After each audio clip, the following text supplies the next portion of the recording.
Assalamualaikum warahmatullahi wabarakatuh. Sobat Ngobraser, jumpa lagi dengan saya Indra Uno di episode Ngobras yang ke-435.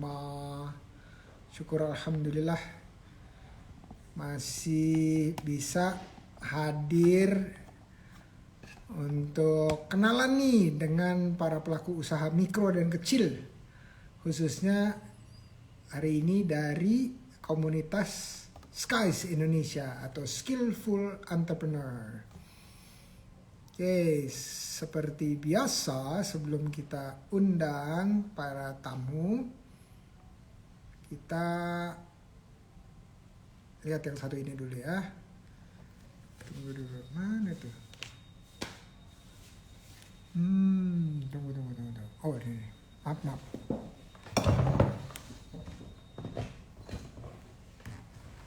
Oke. Ini ada pertanyaan dari, saya buka. Ini barusan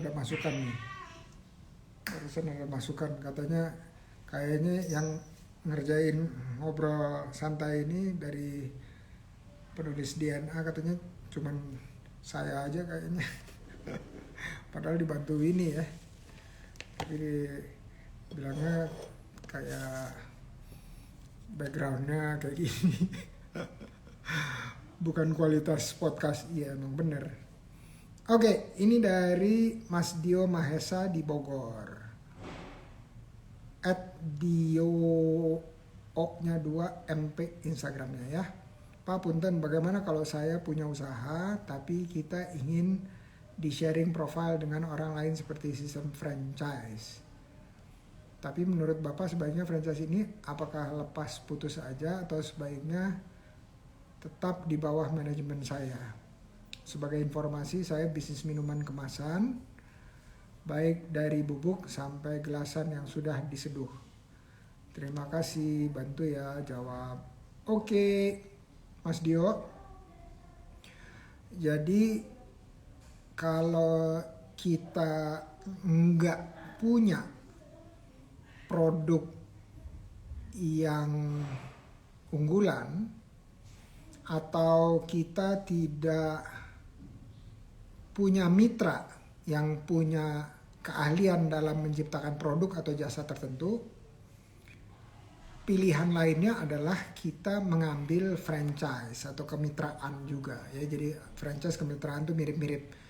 Kalau toko kayak Indomaret, Alfamart itu juga bisa franchise. Dan franchise itu bisa kita yang jalanin penuhnya atau bisa kerjasama. Kalau mitra itu kerjasama ya, kayak contoh ayam Hisana, kerjasama dengan pemilik ayam Hisana, terus kita menjalankan salah satu lokasinya atau salah 2, salah 3 atau berapapun gitu ya. Terus ada lagi Martabak Hawaii di Jawa Timur ya, mereka menyediakan franchise jualan martabak bulan ya, martabak manis. Mereka udah ada paket-paketnya gitu ya, mulai dari yang hanya menyediakan menu gitu ya, sampai yang barengan melatih orang-orang yang akan jalan di cabang tersebut. Jadi macam-macam. Ada yang sampai marketingnya, sosial medianya juga dilakukan. Jadi menurut saya ada macam-macam bentuk dari baik yang lepas putus atau yang bermitra secara jangka panjang. Secara pribadi saya selalu mendorong teman-teman untuk punya mitra. Memang lebih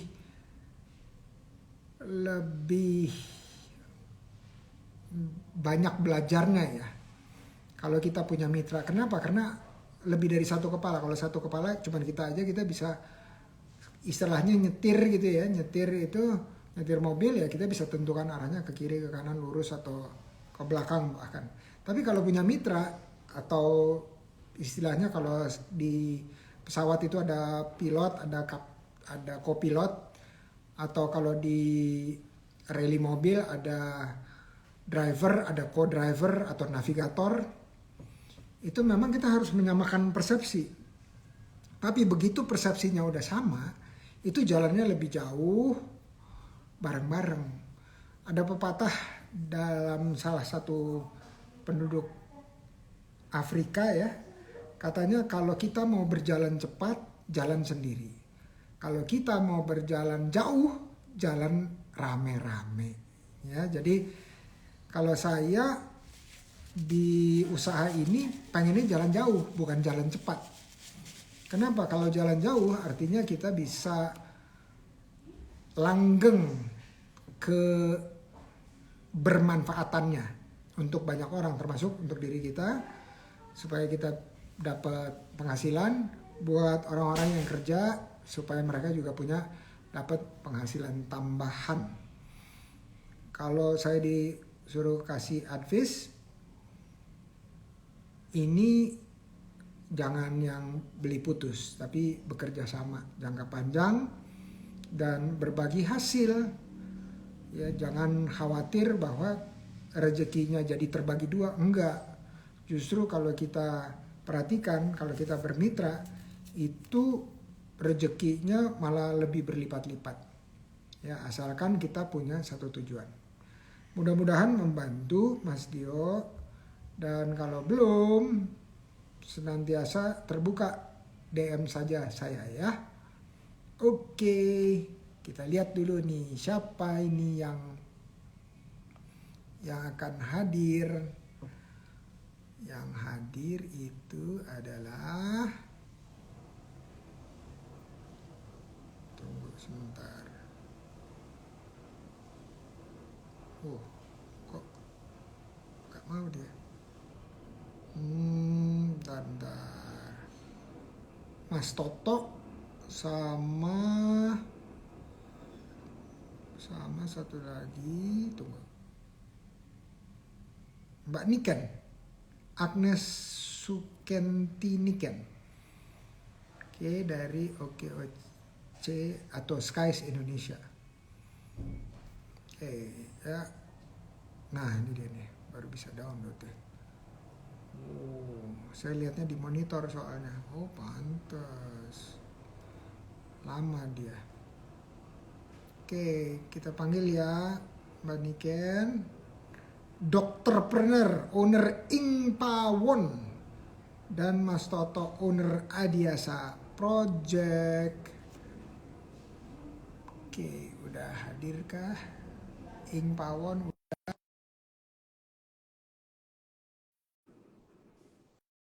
Ngomong-ngomong, suara saya ini enggak? Suara saya aman? Halo, Pak Indra. Iya, Bu Dokter. Salam kenal, Pak Indra. Salam kenal. Salam ketemu sekarang, Pak Indra. Iya, ini di kota apa? Saya di Jakarta, Pak Indra. Oh, Jakarta ya? Iya, Ini, di Timur. ini profesinya dokter, betul? Iya, betul, Pak Indra. Dokter apa? Saya di skincare. Wih, ini ternyata istri saya juga dokter, terus dia skincare juga. Oh iya. Wah, bisa ngobrol-ngobrol nih. Dia juga kenal sama Coach Ida. Selamat datang di Terima acara kasih. Ngobras 435. Mas Toto juga, apa kabar Mas Toto? Apa kabar, Prof? Selamat malam. Baik. Ini makasih ya udah gabung, dan mudah-mudahan signalnya bagus ya. Tapi sebelum kita mulai, perkenalan pribadi dulu ya dari Bu Dokter, habis itu baru Mas Toto. Silakan Bu Dokter. Halo teman-teman semua, nama saya Niken. Saya itu profesi awalnya sebenarnya dokter, tapi kecemplung jadi UKM juga akhirnya. gitu. Dan ternyata jadi UKM itu enak loh Pak Indra. Bisa gitu. Iya, kita bisa up and down-nya kita bisa ngerasain sendiri, kita bisa buka lapangan kerja, kita bisa banyak berbagi gitu loh. Kita bisa punya apa ya? eh, dengan tim itu bisa harus gimana kita bisa kerjasama supaya bisa maju. Jadi banyak yang harus digali lagi di luar dari dunia medis sebenarnya. Dua dunia yang benar-benar beda sebenarnya sih. Cuma ternyata enak juga sih. Jadi karena kebiasaan minum jamu, terus jamunya jadi enak gitu ya. Enggak juga. Jadi gini, jadi saya dulu itu memang hobi minum jamu Pak Indra. Tapi saya belum nemu nih yang di Jakarta ini tesnya sesuai dengan saya dan keluarga. Akhirnya saya coba racik-racik sendiri sampai ketemu tes yang enak. Terus saya mulai coba deh tawarin ke orang tua murid kalau lagi jemput anak sekolah gitu. Ternyata responnya bagus. Justru mereka yang dorong-dorong saya, ayo jadi jual aja, dijual, jangan cuma dibagi-bagi aja gitu. Saya menganggapnya di awalnya dulu, kok saya jualan, saya nggak mau jualan, saya cuma kepengen bagi-bagi aja karena saya buat banyak, ya saya bagi-bagi. Tapi rupanya justru teman-teman yang mereka lebih antusias daripada saya, ayo dijual aja, ntar dibuat begini, dibuat begitu, dikemas begini, dikemas begitu. Ya udah akhirnya coba deh, ternyata jualan gitu. Oke, nanti kita explore lebih lanjut apa Iya. tuh yang dijual ya. Nah sekarang giliran Mas Toto nih, perkenalan pribadi, silahkan. Assalamualaikum warahmatullahi wabarakatuh. Selamat malam teman-teman semua. Selamat malam Prof. Selamat malam Bu Dokter. Halo Mas. Perkenalkan nama saya Toto dengan akrab panggilannya Mas Tok. Kesibukan saya sehari menjalani usaha dalam bidang pakaian, Prof. Khususnya usaha kecil-kecilan, salah satunya konveksi pakaian jadi dari awal bahan desain mulai cutting sampai menjadi baju. Untuk produk-produk yang saya buat bermacam-macam, Prof. Awalnya saya punya produk sendiri. Ketika dengan perkembangan dan persaingan pasar yang saat ini yang begitu kondusif, saya kebanyakan di bidang jasa, Prof. Menerima maklun-maklun seperti para yang menjual pakaian yang tidak punya produksi, terus saya terima menjahit pakaian dari bahan sampai baju jadi sesuai dengan model-model yang mereka mau, sesuai dengan pasaran yang dipasarkan oleh brand-brand tersebut. Itu Prof. Oke, ini makasih ya udah perkenalan singkat Bu Dokter dan juga Mas Toto. Oke, nah ini tanpa berpanjang-panjang, objektif atau tujuan dari acara ngobrol santai ini adalah satu, silaturahmi dengan saya dan teman-teman yang lain. Nomor dua, kalau silaturahmi itu tak kenal maka ta'aruf. Tak kenal maka ta'aruf. Jadi saling kenal. Tapi ta'aruf itu bukan cuma pribadi, tetapi usahanya juga. Nah, perkenalan usaha itu yang paling efektif menurut saya adalah promosi. Promosi usahanya masing-masing. Supaya sayanya kenal, udah itu terus teman-teman yang dengar juga kenal. Nah, di dalam promosinya ini ada 4 komponen minimal ya, boleh ditambah. Pertama, apa yang dijual, apa aja jenis produknya.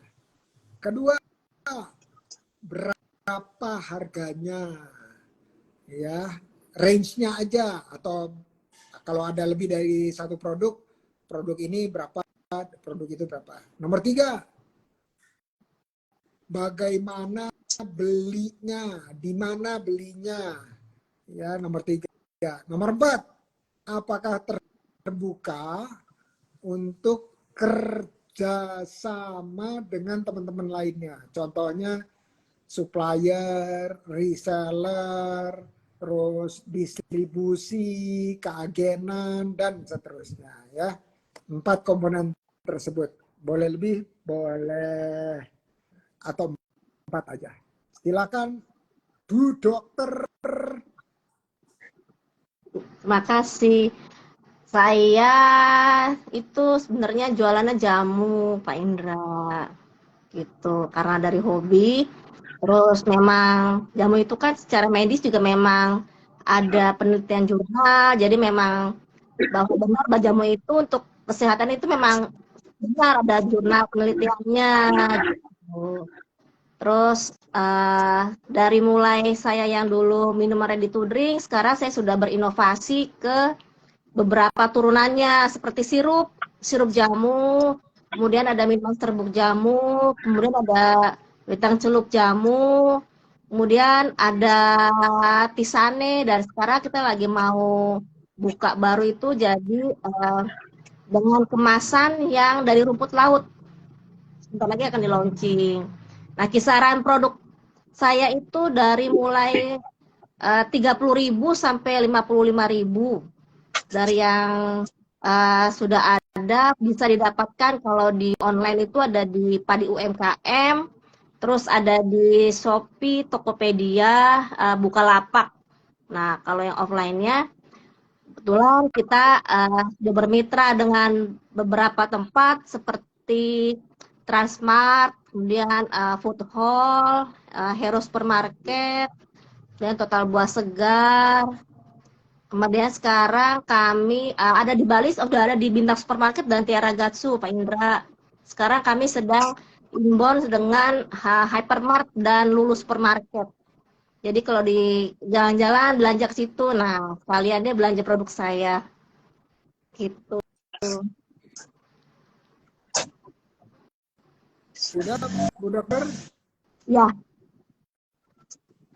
Kalau misalnya kalau ada anggota komunitas OKOC yang mau ikut menjadi bagian yang mendistribusikan produk, itu terbuka nggak?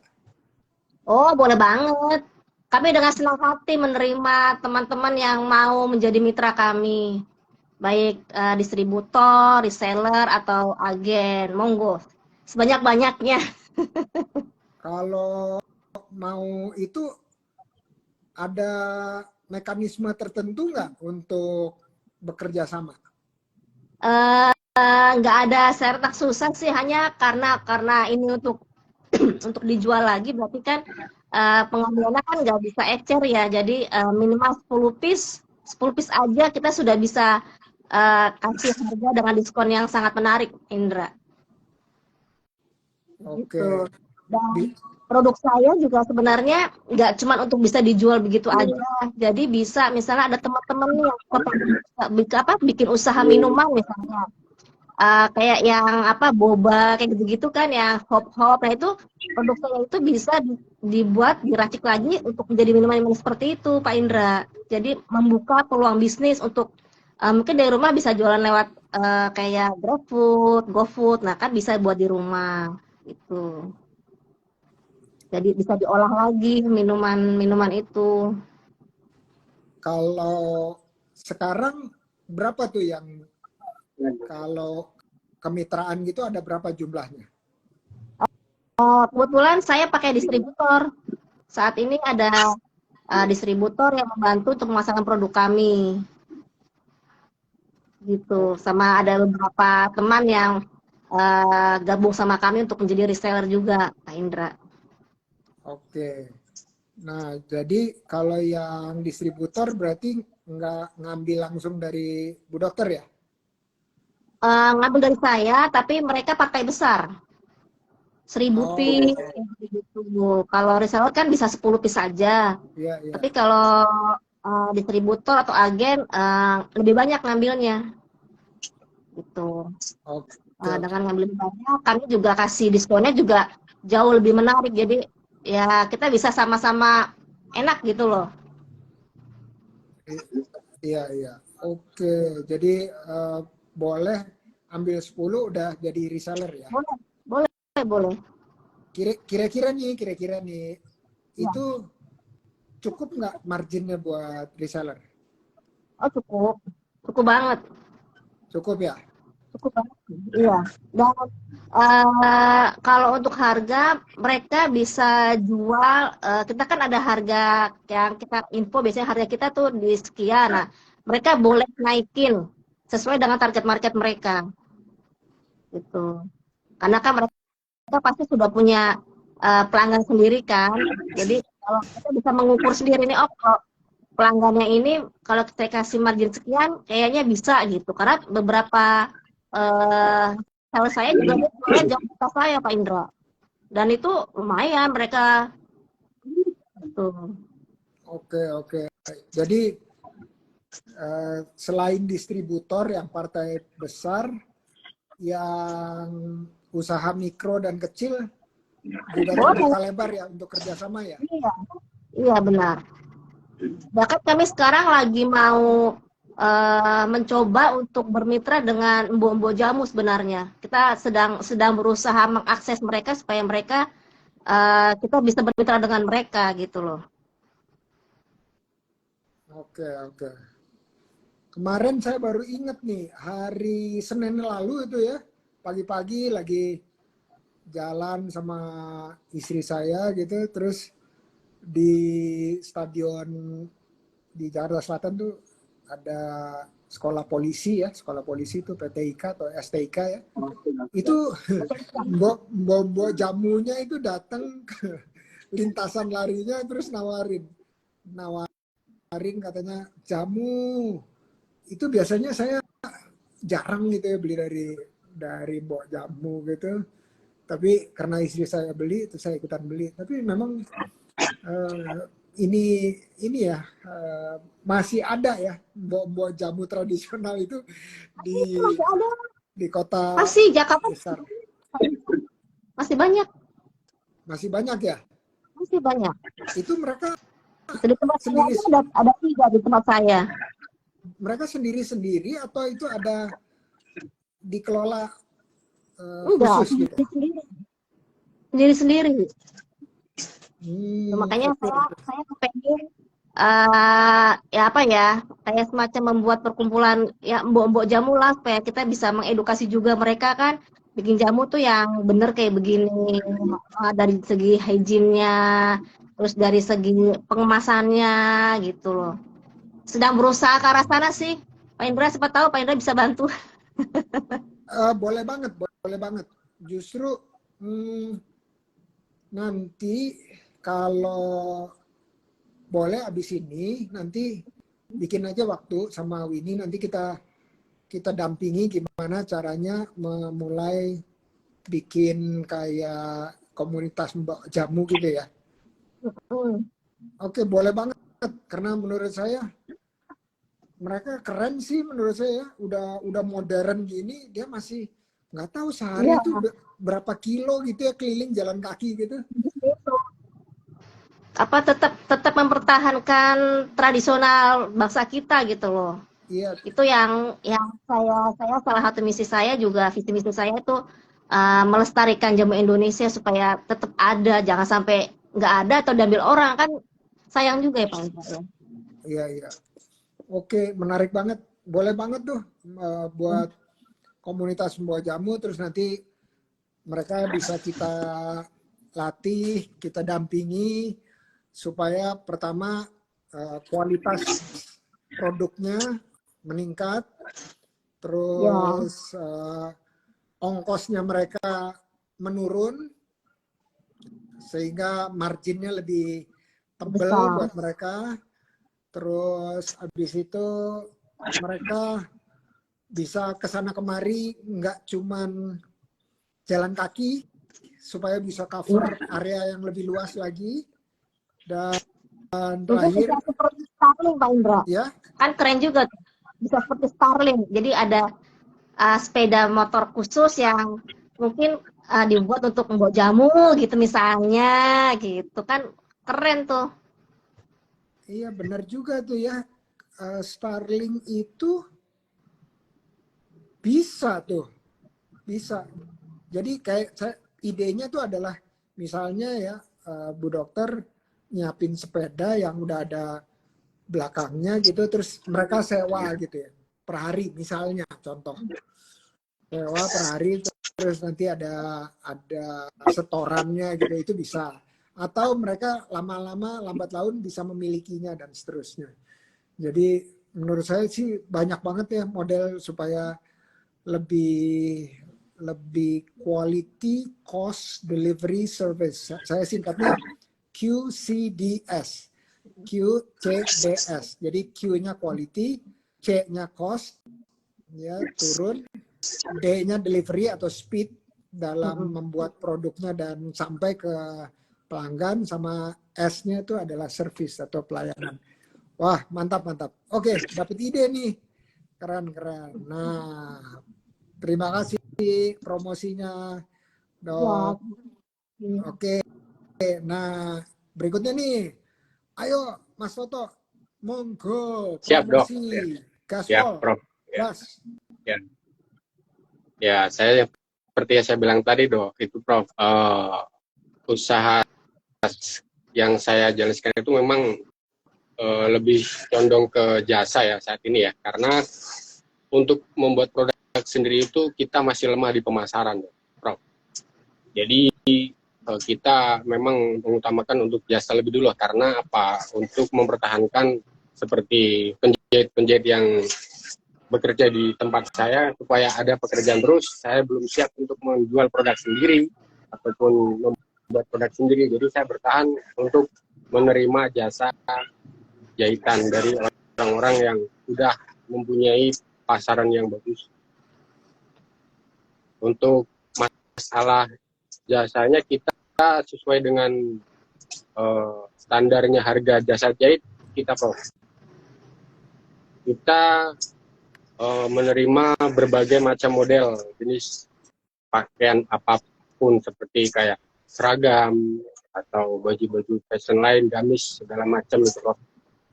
Kita menerima semua model itu jasa jahit kita. Kalau harganya kira-kira berapaan tuh, Mas?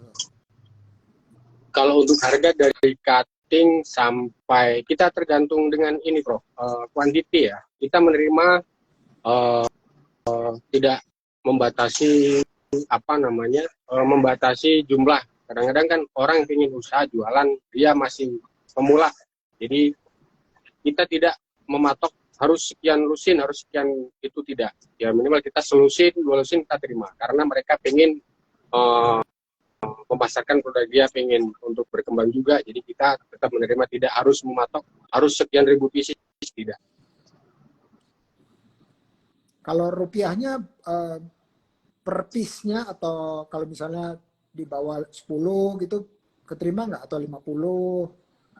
Diterima, tapi untuk masalah jasanya kita sesuai dengan kuantiti ya, Prof ya. Masalahnya kan kita mengenai dari belanja alat-alat seperti benar segala macam, terus untuk jasa, kadang-kadang jasa ke karyawan juga, dia juga tidak mau dengan, cuman kita tutup berusaha untuk supaya tetap jalan. Ya paling tidak kita pasaran untuk dari bahan sampai jadi seperti jasanya kita dipatok dari 35.000 per piecesnya, sesuai dengan model. Tergantung model sih, Prof, itunya. Oke. Nah, selama ini penjualan atau pemasaran itu melalui apa? Kalau selama ini yang saya itu lewat online, seperti kayak dari kayak Shopee, terus ada yang konvensional, Prof. Kita mau ada rencana untuk lari ke pasar-pasar tradisional, seperti kayak pasar-pasar yang udah ada sekarang ya. Cuman sekarang lagi lagi redup lah pasar, jadi saya belum bisa untuk berani untuk langsung terjun jual produk sendiri. Itu memerlukan kuantiti banyak masalahnya, terus banyak produknya. Karena biasanya toko-toko itu kan memerlukan yang berseri, dalam arti satu model nih ada berapa warna. ada berapa size. Kita belum bisa untuk memenuhi permintaan-permintaan dari toko-toko tersebut. Oke. Nah, Begitu, Bro. kalau salah satu komunitas kita itu dulu kita pernah bermitra ya dengan Iya. kok saya jadi lupa. Oh, Jack Cloth. Jack Cloth. Pernah dengar nggak? Jack Cloth. Sempat pernah dengar. Jack Cloth itu dia sederhana. Dia mulainya dari baju-baju kaos kayak gini. Baju-baju kaos, terus mereka bikin-bikin tulisan atau desain-desain gitu ya, terus mereka jual.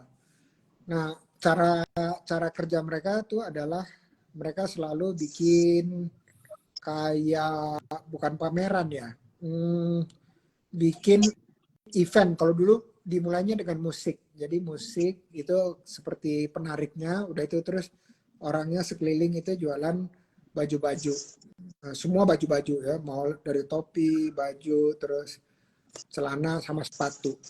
Tapi lama-lama karena mereka konsisten setiap mungkin setiap bulan kali ya, keliling-keliling gitu, di Pulau Jawa, Sumatera, Kalimantan.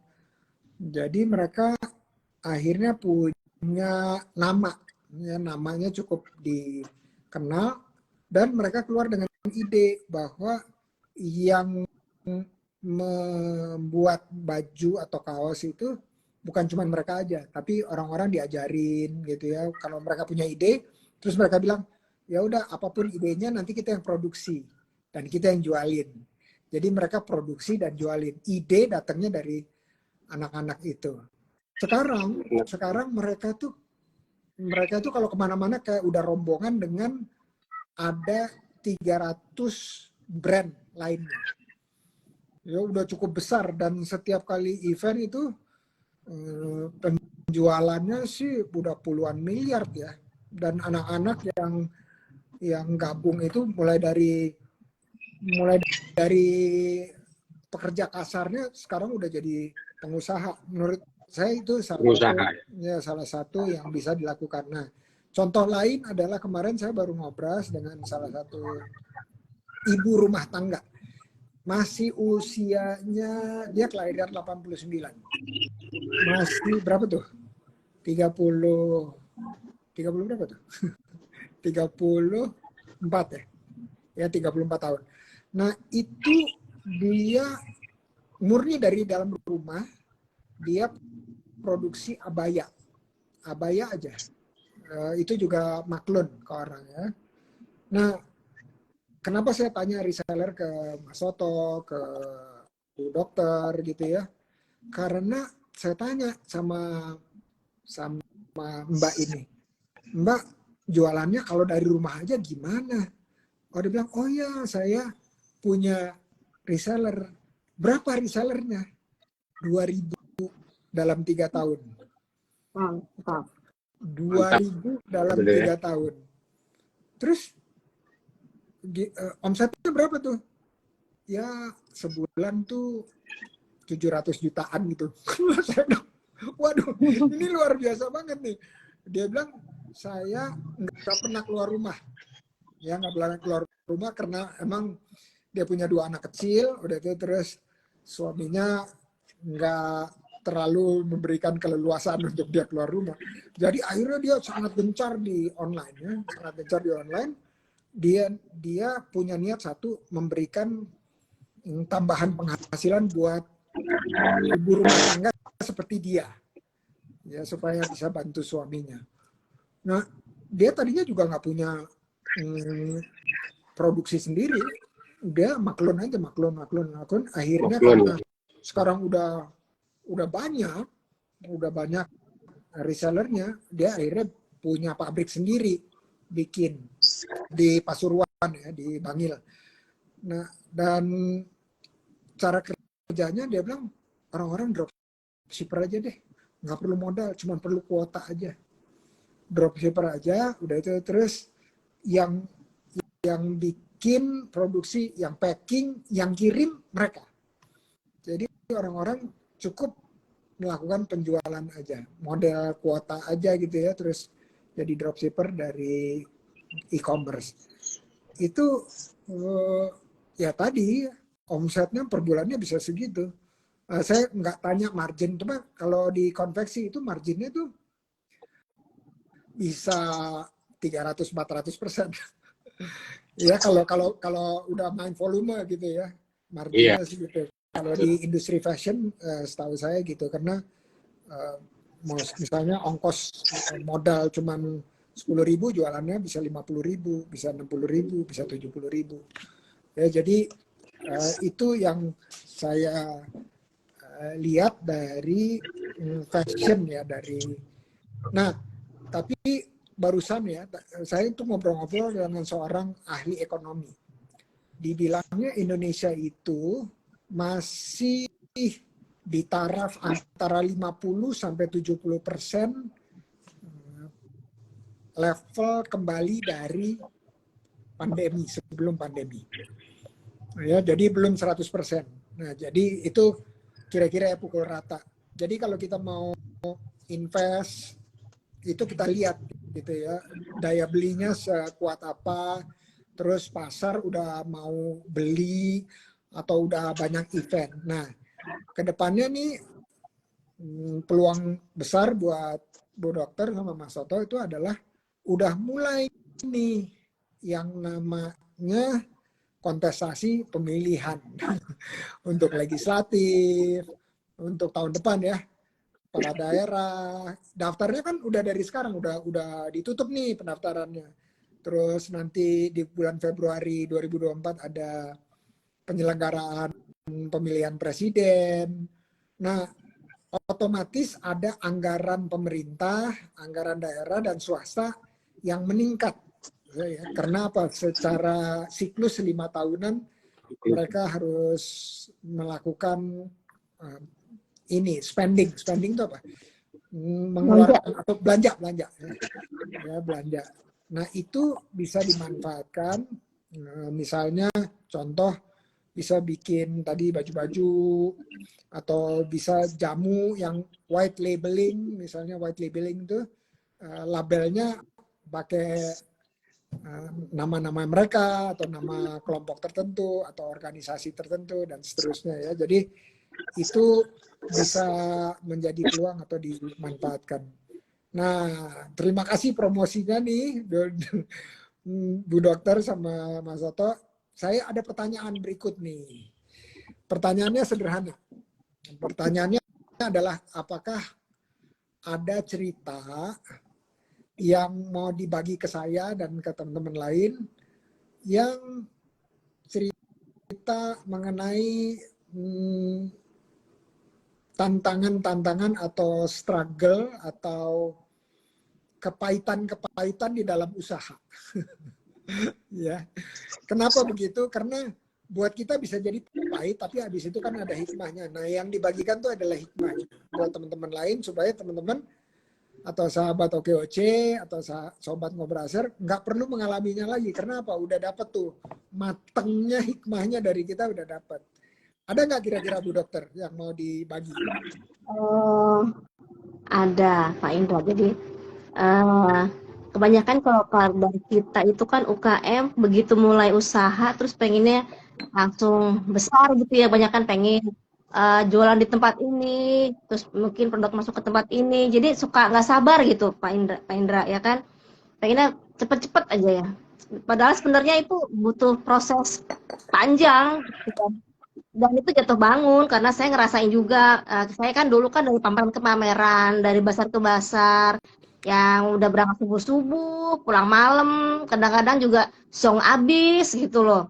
Tapi dari situ kita belajar, kita tuh harus branding ya. Kadang-kadang branding itu mahal banget belajarnya, nggak melulu dapat uang gitu loh. Jadi banyak teman-teman UKM itu kalau misalnya diajak ikut pameran atau basar tuh mereka harus untung gitu. Kalau nggak untung tuh nanti saya rugi. Ya memang secara penghasilan memang rugi Pak Indra. Tapi kan gitu bisa kita pakai untuk branding. Dan saya itu dari branding dari situ Pak Indra. Jadi dari pasar ke basar, pameran ke pameran.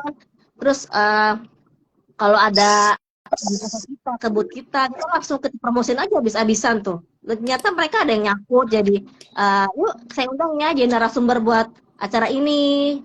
Saya undang ya buat jadi misalnya kemarin saya sempat juga dibuatin dari BRI itu dibikinin film pendek.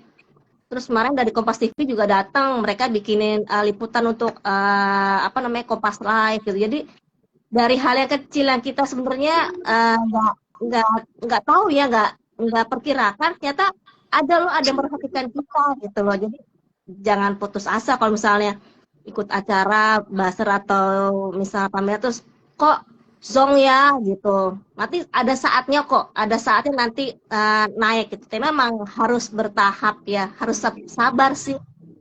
Nggak bisa yang langsung untung terus kalau jualan gitu. Oke, oke. Jadi ini berbagi ceritanya banyak ikut pameran tetapi ada beberapa kali zong gitu ya. Sering, sering Pak. Saya bukan beberapa kali sering. Cuman ya itu kita pakai waktu itu untuk branding. Nah dari situ kita bisa dapat yang lebih besar sebenarnya daripada yang kita dapat pas pameran ya. Karena saya beberapa kali ikut acara seperti itu, akhirnya dapat distributor gitu, dapat reseller. Kan itu kan jauh lebih besar ya daripada kita jual pada saat itu. Iya, iya. Oke, itu benar-benar suatu hikmah yang penting banget teman-teman karena enggak walaupun pameran itu membuka peluang orang lebih kenal banyak mengenai produk kita, tapi terkadang kita juga harus jeli gitu ya mendapatkan review itu apa? Ulasan mengenai Ya, si penyelenggara maupun eventnya sendiri gitu ya. Karena belum tentu dia cocok dengan target market kita kira-kira gitu ya. Oke. Dan niat kita adalah memang membangun kesadaran mengenai oh iya ternyata ada produk jamu ya, produk jamu ini gitu. Jadi yang pertanyaan saya buat Bu Dokter, kira-kira kenapa ya? Kenapa kok banyak yang mau buru-buru, nggak sabar, pengen cepet gede gitu? Kenapa tuh? karena mereka banyak melihat orang-orang yang sudah duluan terus berhasil. Jadi mereka saya juga pengen kayak gitu, pengen cepet gitu. Gitu kan mereka kan mungkin saya juga dulu sempat mengalami seperti itu juga. Saya melihat teman saya, waduh dia udah sukses, udah hebat kok. Saya nggak bisa ya seperti dia ya gitu. Pengen juga nih bisa cepet kayak dia. Terus tapi saya kan belajar, oh ternyata prosesnya itu tidak semudah yang kita bayangkan gitu loh. Banyak jatuh bangunnya, banyak ya up down-nya gitu lah pokoknya. Karena kan kalau misalnya kita tahu-tahu dikasih sukses yang besar, kita pasti kaget kok. Masalah yang, waduh, ada masalah besar, tapi kita nggak tahu tahapnya mesti bagaimana menghadapi masalah yang datang ke kita. Kalau dari kecil kita tahu nih, oh ada masalah ini kita bisa nih. Lagi, oh ada masalah ini kita bisa ngatasin. Jadi pada saat nanti dikasih besar, kita udah siap. Oke, ya jadi lupa ya kali ya, lupa bahwa segala sesuatunya berproses Tuh, gitu. berproses. Ya. Oke, waduh, makasih nih berbaginya diingatkan kembali teman-teman bahwa memang harus punya rencana yang bukan hanya hari ini atau besok hari, tapi lebih jauh lagi, yaitu salah satunya membangun persepsi terhadap produk kita ya, atau brand, ya disebutnya brand, persepsi terhadap. Ini saya dapat dari guru saya juga nih, guru saya Pak Subiakto. Ini saya mau menyapa nih, ada Coach Ida Nur, ada Cin dari tadi udah komen-komen gitu, tapi lupa saya sapa. Makasih ya Cin, udah menyempatkan untuk mampir.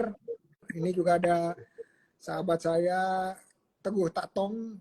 Betul, UMKM, rantai pasok UMKM itu penting, tapi biasanya kalau sendirian itu malah nambah ongkos rantai pasoknya. Jadi kalau digabung-gabung bisa lebih murah. Misalnya ada 10 usaha mikro digabung jadi satu, terus belinya jadi partai lebih banyakan, terus harganya bisa lebih murah gitu ya. Terus ada Balia di Pekalongan. Waduh, ini saya harus scroll up soalnya nggak pakai laptop lihatnya di sini. Oke, Mas Soto ada yang mau dibagi cerita? Untuk usaha pribadi banyak sih Prof. Satu kendalanya di masalah pekerja. Kadang-kadang pekerja di saat kerjaan dari customer yang harus diburu-buru, halangannya banyak sekali. Seperti halnya mereka tiba-tiba izin pulang kampung, sedangkan kerjaan memang harus selesai. Disitulah kadang-kadang yang membuat kita harus benar-benar untuk sabar dan menyampaikan kepada yang punya barang tersebut ya.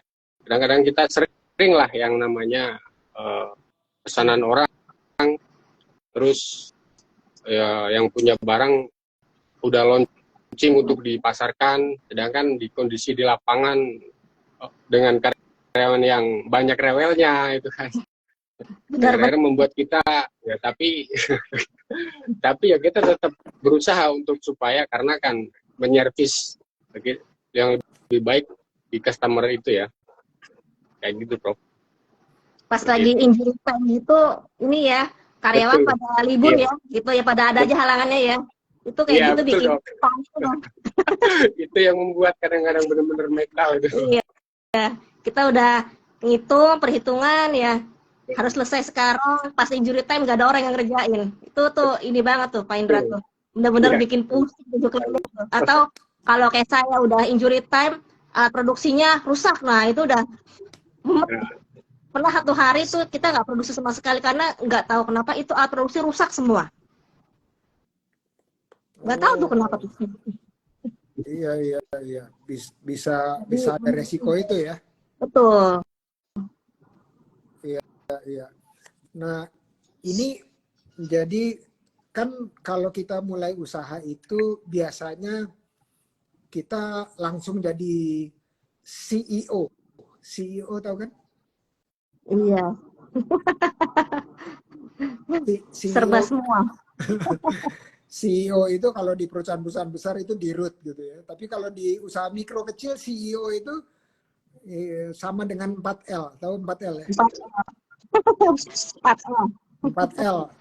Lo lagi. Chief Everything Officer. Ya, jadi semuanya kita yang ngerjain. Mulai dari bersihin WC sampai cari order juga kita semua gitu ya. Iya, betul banget. Jadi begitu kita punya mitra, punya karyawan, punya rantai pasok, dia punya distribusi, punya reseller, yang selama ini kerja 4L tadi, lu lagi, kita lagi gitu ya. Tiba-tiba kita harus mengelola manusia. Nah, mengelola manusia itu kan perlu keterampilan ya. Perlu ilmu, perlu praktek ya, sampai jadi keterampilan. Dan kalau keterampilannya masih level pemula, ya banyak garuk kepalanya gitu ya. Ini kok orang beda-beda nih ya. Ada yang mau cuti lah, ada yang sakit keluarganya lah, ada yang macam-macam lah gitu ya. Ada yang kasbon lah. Jadi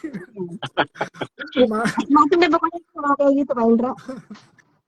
Iya, jadi ada memang ya, kalau apalagi tahu nih kalau kontraktor gitu ya, ya tukang itu ya dia memang keahliannya itu, tapi kalau udah urusan mengelola keuangan pribadinya dia nggak bisa. Jadi yang dia lakukan adalah kasbon lagi gitu ya. Jadi ini yang menjadi tantangan, dan pengelolaan SDM, sumber daya manusia, itu adalah satu tantangan yang harus dihadapi dan lulus gitu ya oleh pengusaha atau pelaku usaha mikro dan kecil kalau dia mau naik dari mikro ke kecil, dari kecil ke menengah. Jadi keterampilan mengelola manusia atau SDM itu harus punya.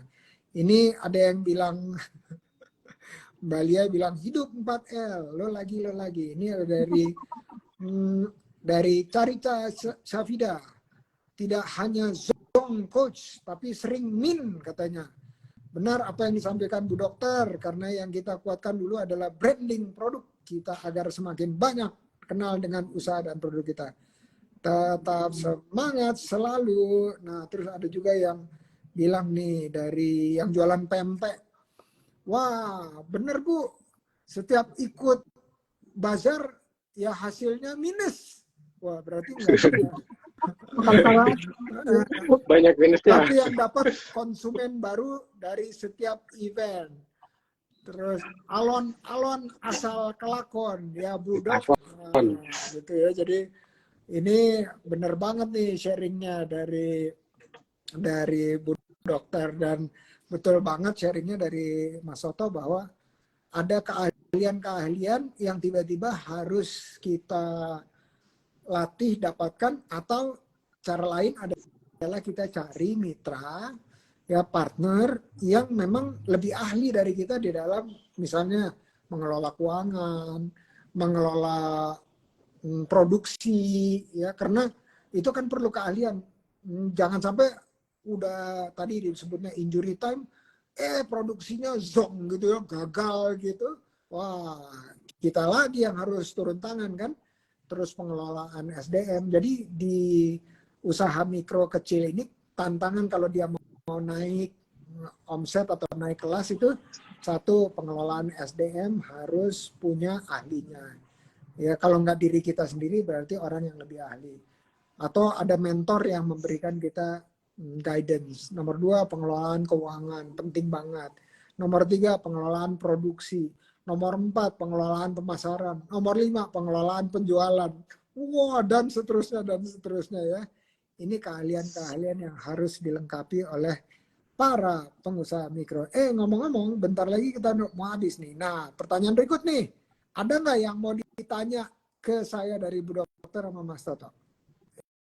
Mau nanya, Pak Indra. Boleh. Kalau mau ngedein brand itu, ada tips dan triknya nggak ya supaya misalnya mungkin kita bisa sampai ke, misalnya kita bisa dipakai di kementerian produknya, atau mungkin bisa apa ya, ada semacam mungkin artis yang bisa mengendorse kita, jadi terus bisa dikenal luas produk kita itu, ada tipsnya nggak? Oke. Yang sesuai dengan UMKM gitu loh, Pak Indra.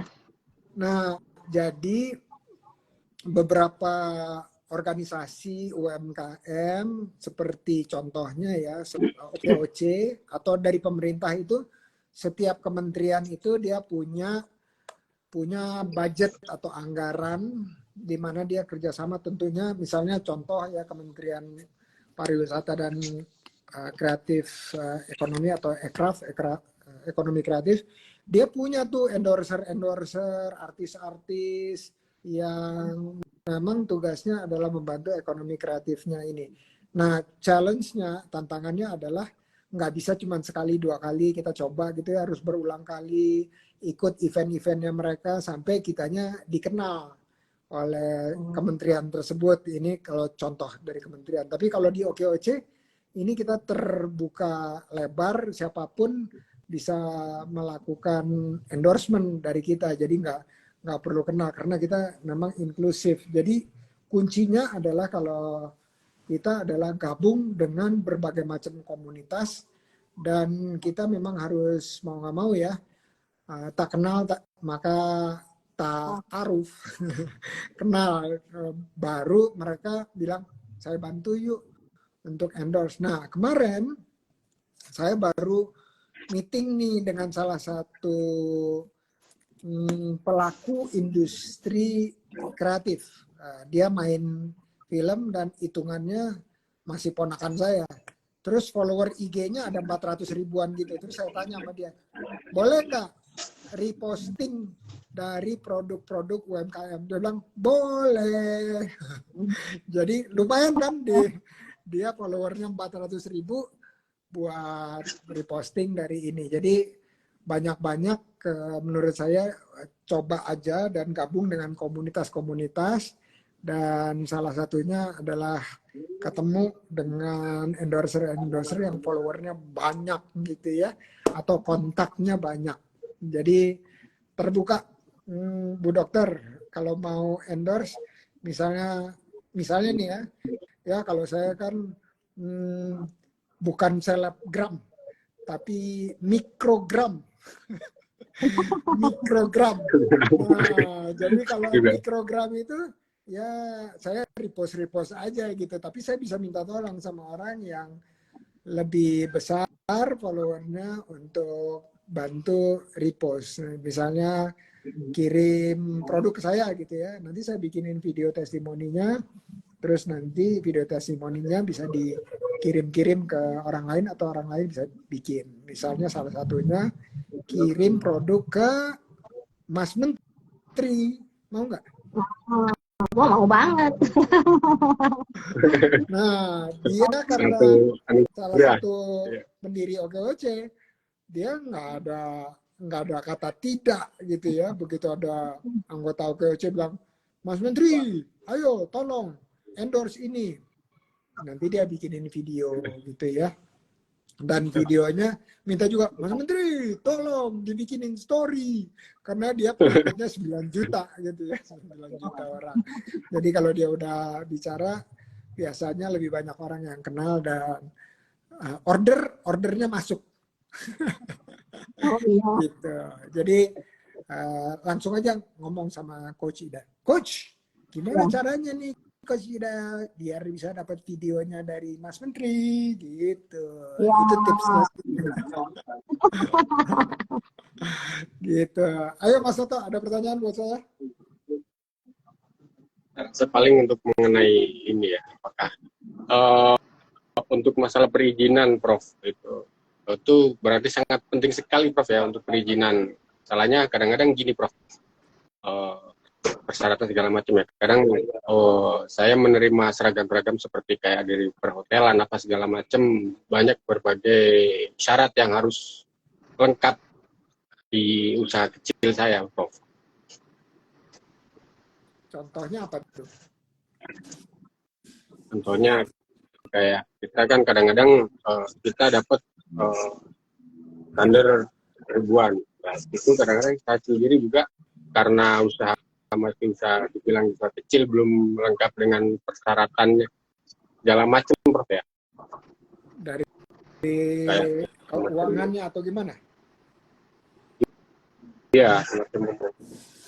Oke. Nah, kalau dari OKOC tinggal bilang aja sama Coach Ida, misalnya ini ada kita mau ikut bidding gitu ya dan size-nya cukup besar.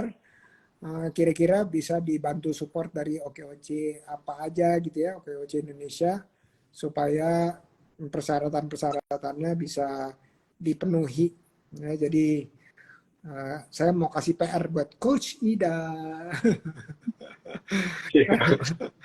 Jadi perizinan terutama untuk request tertentu, kalau untuk order yang partainya lebih besar gitu ya. Jadi nanti kalau ada pas lagi dapat atau pas mau ikutan, nanti bilang aja sama Coach Ida, terus nanti kita lihat apa yang bisa kita support. Gitu Mas Soto. Oke. Makasih, Prof. Ini nggak kerasa udah sejam, jadi kita langsung ke kata-kata atau pesan-pesan ya dari Bu Dokter sama Mas Toto sebagai kalimat penutup untuk saya, pesan-pesannya, dan juga buat teman-teman lain. Silakan Bu Dokter. Ya, buat teman-teman UKM tetap semangat ya, walaupun kadang naik turun, tapi di depan pasti sudah ada lampu hijau. Tinggal kita berjalan, bersabar, tetap usaha, pasti berhasil. Itu aja.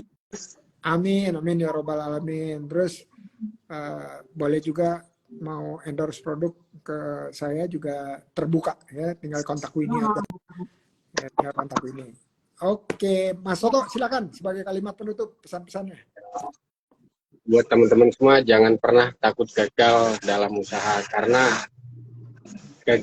kegagalan itu kalau belum dinamakan seorang pengusaha. Tetap semangat, pokoknya maju terus, pantang mundur, dicoba lagi dan dicoba lagi. Setiap kegagalan pasti akan menemukan kesuksesan. Amin. Oke, amin, amin. Keren-keren ya. Jadi menatap hari esok dengan ceria, walaupun usaha lagi boncos. Gitu kira-kira ya. Oke, makasih Bu Dokter dan Mas Toto atas waktunya dan berbaginya. Mudah-mudahan pertemuan ini berkah dan terus semangat, terus bersama OKOC ciptakan lapangan kerja. Amin ya robbal alamin. Assalamualaikum. Makasih. Waalaikumsalam warahmatullahi wabarakatuh. Sampai jumpa dong. Iya, makasih. Oke, teman-teman.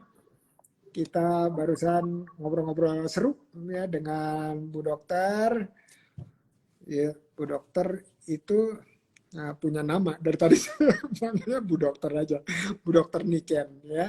Dan Mas Toto udah barengan tadi dan semoga apa yang dibagi itu ada manfaatnya dan dengan silaturahmi ini terutama dengan kerabat dapat memperluas rezeki kita dan memperpanjang umur kita.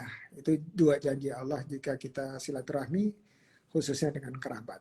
Terima kasih teman-teman. Ini Kojida. Thank you Kojida. Cari-cari Syafida, terima kasih juga udah